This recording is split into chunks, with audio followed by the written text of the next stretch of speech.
এমনভাবে আর কেউ কখনো ভালোবাসে নাই, বাসতে পারবে না। ভালোবাসে নাই, বাসতে পারবে না ভাইয়া।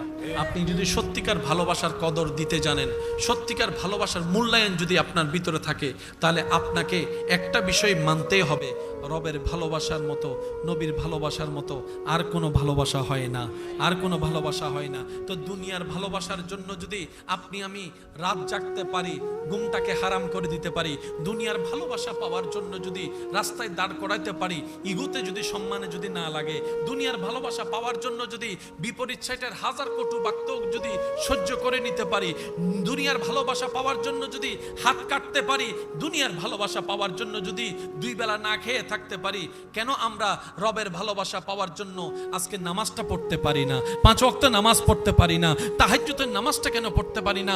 রবের ভালোবাসা পাওয়ার জন্য কেন আমরা সৎ পথে চলতে পারি না? একটু ঠান্ডা মাথায় ভাবলে আপনি দেখবেন আপনার করার ইচ্ছাও আছে, আপনার মন করতেও চায়, কিন্তু মিস্টার শয়তান সেখানে করতে দেয় না, মিস্টার শয়তান সেখানে করতে দেয় না।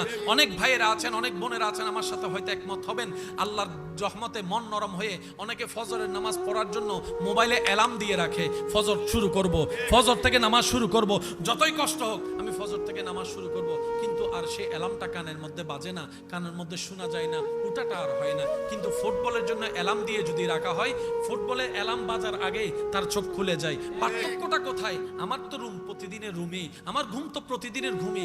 মনে রাখবেন, রবের জন্য যখন আপনি করতে যাবেন, মিস্টার শয়তান সেগুলো সহ্য করতে পারে না, এটা তার গায়ে আগুন জ্বলার মতো হয়। এটাই তো ঈমানি পরীক্ষা।